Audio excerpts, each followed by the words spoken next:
I forgave him were the 3 words uttered by Shine while reminiscing on Diddy getting him deported. 1999 was an extremely tough year for Badboy Records. Biggie had just died, and the label had been longing for a new artist to build a career around. With Mace being the superstar of Badboy, Shine was the newest addition that was destined to blow. However, the chances were quickly destroyed when he was involved in a near-fatal shooting at a Manhattan nightclub. Shine was a typical Brooklyn kid from the hood. He was raised by a single mother who moved both of them from Belize to America when he was 7. Shine had it hard growing up, as his father was a deputy prime minister of Belize who disowned him because he was had out of wedlock. The feeling of pain and resentment towards his father turned Shine into a vicious street figure. He got shot when he was a teenager while rolling with the Brooklyn street gangs, and he left that life to become a rapper. But who put Shine into the music business? On a sunny day in Brooklyn outside of a barbershop, Shine ran down on Foxy Brown's manager, Don Poole, outside of the barbershop to spit a 16 bar. Poole was blown away by the lyrical ability of the skinny boy who had a baritone rapping voice. Don Poole took him to Russell Simmons, Jimmy Iovine, and landed him a $1 million record deal with Puffy and Bad Boys. Shine described Bad Boys as the Chicago Bulls in the music industry, referring to himself as a young Kobe out of high school joining the Bulls to get his 7th ring. Shine was enjoying the newly status of fame and being affiliated with the hottest label in the country, but a series of unfortunate events would kill his rap career before it took off.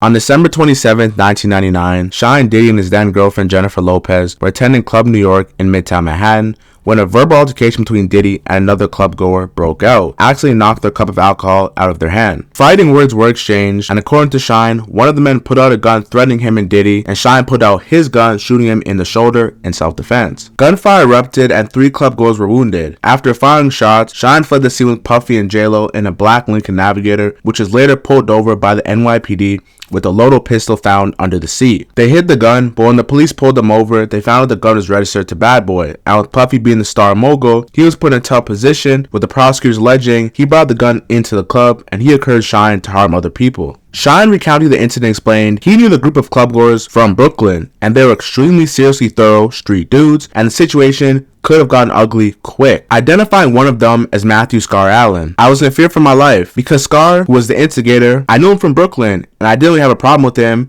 It was my beef. It was Puff's issue. Scar, Nino, and his entire Brooklyn crew were in Club New York. I seen them. It was all love.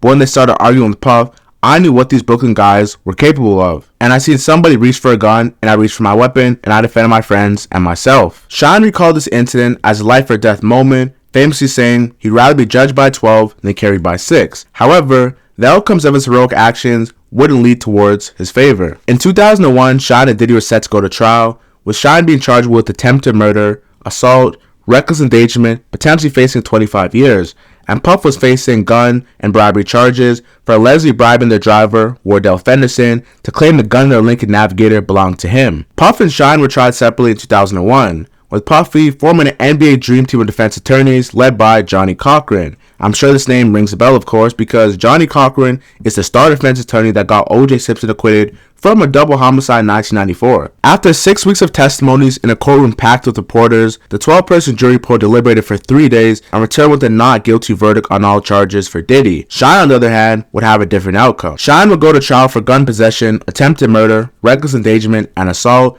and be found guilty on all 4 charges. Shine was sentenced to 10 years in prison, and Diddy cut ties with him, leaving him out to dry. Shine was very vocal about the inadequacy of his lawyers, who he felt were in cahoots with the feds to ensure that he went to jail. He was very upset that Puffy's team called Sharice Myers, a bouncer at the club, to testify implicating him. If I'm telling you that she's lying, and you saying, hey, well, she helping me, but I'm facing 25 years, and you looking at probation. Yeah, those are the things that, you understand, are unacceptable. There was mass confusion of whether Puffy brought in a gun in a New York City nightclub or was Shine. Either way, super illegal. The witness, Sharice Myers, testified that when gunfire erupted, she fell on Puffy and felt no gun, and the testimony helped exonerate Puffy, however it implicated Shine. And additionally, Myers told the judge that Shine was the first person opening fire. Shine was furious that Puffy turned his back on him, leaving him out to dry. Many hip-hop fans felt away about how Puffy handled this situation, and if this were the streets, Puff would be praising Shine. However, since it's the music business, the mentality is, may the best man win, and Shine went to jail. Specifically, Nas, the golden child of hip-hop, was very vocal on the song Purple from his Lost Tape albums. The whole city is mine, pretty as dawn, I don't like the way P. Diddy to shine with different lawyers. There was documented proof that both of the lawyers involved in this case were on Badboy's payroll, which caused Shine to believe that there was a conflict of interest and that Diddy lawyers were actually going to portray Puffy as the victim and Shine as a mentally unstable aggressor. I went to the judge like 3 times complaining about inefficiency with my lawyers because they was just dumbing out. Like witnesses be on the stand, they would ask them 2 questions that didn't make sense and then sit down.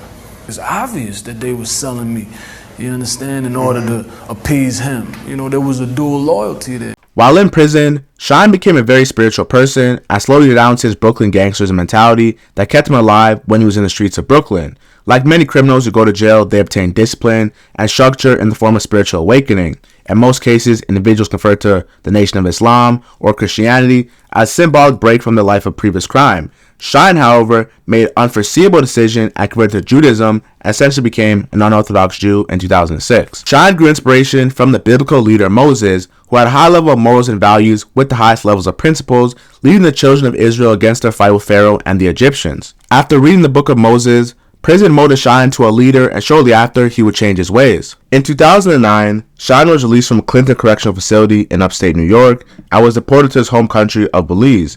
During his time in Belize, he became reacquainted with his ancestral culture and dove into the politics, which marked the birth of his new identity, Moses Michael Levi Barrow. Shine entered the political arena and became a member of the United Democratic Party, known as the UDP, running for a seat in the Belize House of Representatives, in which he was appointed as the leader of the new opposition. Shine wanted to change the norm in Belize. The UDP always stood for human and social development and education. Like most countries that spend hundreds of millions of dollars on infrastructure, Shine believed that Belize should put that same value on education and uplifting the youth. Badboy Records has been home to some of the most unpredictable talent. Before Shine would be a rapper turned politician, there would be Murder Mace, who was the star of Badboy after Biggie died, who went from a rapper to being a pastor on his personal journey to find God. Although now Shine has forgiven Puffy, there are points in times this remorseful and forgiving persona was non-existent.